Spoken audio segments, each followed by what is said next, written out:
Is Facebook advertising dead? The answer to that question is a resounding no. And that's all I had to say. So I'll see you guys in the next video. I'm playing. Facebook ads are still around and they're more powerful than ever, but the game has changed. So to make sure you stay on top of things in 2023, I've got some excellent and savvy tips for you. And if you check the description below, I've got something that you can use to help plan your campaigns so you never veer off course. So, quick refresher. Obviously, everyone knows what Facebook or Meta is. Facebook ads are great because they serve tailored marketing to the platform's 2.963 billion, with a B, active users. It's an enormous audience, which means a huge potential opportunity for those who get it right. So let's talk about cost first. Ads are priced by CPC, cost per click. And here's the great news. Facebook ads have become very affordable, especially compared to other popular ad platforms like Google Ads. Now, exact numbers across industries always, of course, differ. But as a rough guide, the average ad has a CPC of 94 cents, and we've seen them get as cheap as 15 cents on Facebook. Now, compare that to the average Google ad, which has a conservative CPC of $2.69. Often they can be $3 to $5, but we've also seen them creep up to as high as $15 to $25 per click. It's a lot of dollars per click. That means you have a lot more wiggle room with Facebook ads, and they can suit any budget, making them perfect for small businesses. Another reason why Facebook ads are awesome, they come with super strong targeting, courtesy of Meta. You can target users based on their interests, behaviors, demographics, even their past interactions with your brand. Some top targeting options you need to be aware of include interest targeting, which means targeting users who have expressed an interest in topics related to your brand. Behavioral targeting, which targets users based on their past behavior on Facebook, such as their purchase history or their interactions with similar businesses. And lookalike targeting, which targets users who are similar to your existing customers. And that targeting is part of the reason why Facebook ads are so interesting. That targeting helps you find no intent audiences. And I'll touch more on that in just a second. So yeah, audience intent. Now, the best way for me to demonstrate this is with an example between a high intent audience, like the ones that Google targets, and the no/low intent audiences that Facebook targets. Google ads are pretty straightforward. They focus on active intent from the audience. So you go searching for something like green boots. Google displays related ads at the top of its search results. So if you're searching for a pair of green boots, you'll see a bunch of ads for, you guessed it, green boots, increasing the likelihood of a sale happening. Facebook ads, on the other hand, don't lean into this active intent. Facebook ads arguably are a bit more clever, and that's because they help folks find things they didn't even know they wanted or needed. They've incepted their audience. Unlike Google, users don't have to be searching for your product or service to discover it. Por ejemplo, imagine you're sitting scrolling through your feed. You're not actually looking for a specific product or service, but if you happen to see an ad for a boot company, something you're generally interested in, you might take note of that company and actively seek it out when you're actually in the market to buy. Honestly, if you're mindlessly scrolling, a standout relevant ad may result in active browsing, a click through, a site search for green boots, followed by a purchase. Takeaway is Facebook ads are a worthwhile investment, especially if you're testing out campaigns or want to build some brand awareness and get some eyes on your website. Next, let's take a look at the ad formats. Facebook has a lot of options depending on what you want to showcase. There are loads of different formats, 13 right now. And the most popular are image ads featuring a single image. These are great for driving traffic to your website. Video ads, which are ideal for showcasing your brand story, can also be used to drive engagement and conversions. Carousel ads, featuring multiple images or videos. They can be used to showcase a range of products or services with a different CTA per slide. Collection ads, which allow users to browse multiple products within Facebook. These are fantastic for driving conversions. But there are also others, such as instant experience ads, event ads, messenger ads, stories ads, even augmented reality ads. And of course, all of those are good for different things. For example, if you're selling something physical like, I don't know, I'm not gonna say green boots again, so I'm gonna say shirts. You probably get a lot of use out of carousel ads, instant experience ads, and of course, collection ads. Versus if you're a travel agent or insurance provider, in that case, video ads or story ads might perform best for you. The key is to identify what you want to achieve with your ad and decide which format will serve you best. On a similar note, you'll also need to consider your ad objectives. Now, this is basically a guide for Facebook on what you want to achieve with your ad. Meta's algorithm delivers your ads to people who are most likely to complete the objective you select. So you really need to think about what outcome you want from your campaign. If you pick traffic when you really need sales, you won't get the results you want. So the question is, what should you pick? Before I go into that, let me explain the interface quickly. Now, the older version of Ads Manager, which you may have seen before, had 11 objectives in total, split across 3 groups: awareness, consideration, and conversion. If you wanted to grow your company's presence in a new market, you choose a top of funnel objective. If you wanted to bring in more revenue, you choose a bottom of funnel objective. Want people to enter your sales funnel and consider you? You guess it, that would be consideration, which means you'd probably want to go for lead generation. The newer version of Ads Manager, rolled out in the last year or so, focuses on outcome-driven ad experiences, ODAX, and it comes with a simplified list of objectives: awareness, traffic, engagement, leads, app promotion, and sales. It doesn't have the same clustering, but you can choose your objective in a similar way. Top of funnel objectives sit at the top of the list, while bottom of funnel ones sit lower down. Pretty straightforward. You'll also want to pay attention to the optimization options in the ad set. The drop-down list offers you options to fine-tune the results you want. For example, if you choose the traffic objective for your ad set, it can then be further optimized to deliver link clicks or landing page views. What would the difference be? In theory, the first should result in a higher click-through rate, CTR, but visitors may not interact with your page. The second may have a lower CTR, but visitors may be more likely to load and interact with your page. The duality of man. Also, if you choose an objective that supports Instagram when you create your ad, your placements will automatically include Instagram. You may have noticed that the objectives that the Instagram ads correlate to are the ones from the expanded list that came from the old Ads Manager.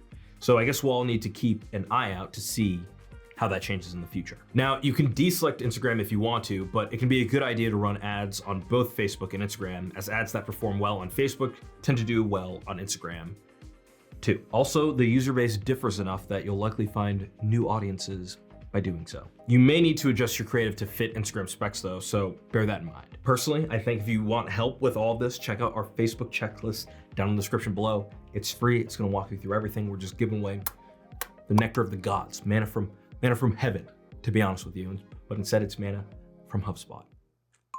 You're welcome. Moving on. So, tips for your ads to stand out. My first piece of advice is crowdsource opinions. Draft up a bunch of options for ads, and then somebody, preferably somebody with good taste, down and show them all the ads one by one. At the end, get their opinion. Ask what stood out. If they remember an ad after seeing it briefly, that's probably a good sign that your target audience will as well. Similarly, get feedback from colleagues about copy and design. You won't have to take it all, of course, but sometimes an outsider eye can spot things you wouldn't, like a typo or hard to understand sentences or off-putting designs. If you want, you can make the process more structured by picking some metrics and then asking questions with a relevant scale. So you could ask, for example, how appealing is the ad? Where the answers range from extremely appealing to not appealing at all. This can help you quantify responses and get a view of majority opinion. And if you have some demographic data about the people you ask, you could also get a rough insight into audiences with a similar demographic. If the Gen Zers on your team love one ad, but the Gen Xers don't, you can probably assume that there's something in the ad that's polarizing, such as terminology, humor, tone, etc. And then you can tweak your ad to be more inclusive if you so desire. Or you could go the opposite direction and get more granular about your audience targeting and match ads to the people who are most likely to get them. This pre-testing is a handy way to get a small snapshot of the population without actually going live with your ads. Another tip, think hard about your CTA. I know there's probably a lot you want your audience to do. You may want them to make a purchase, or you may want them to check out your products or explore your reviews. These are all great options, but you shouldn't use the same ad for all of them.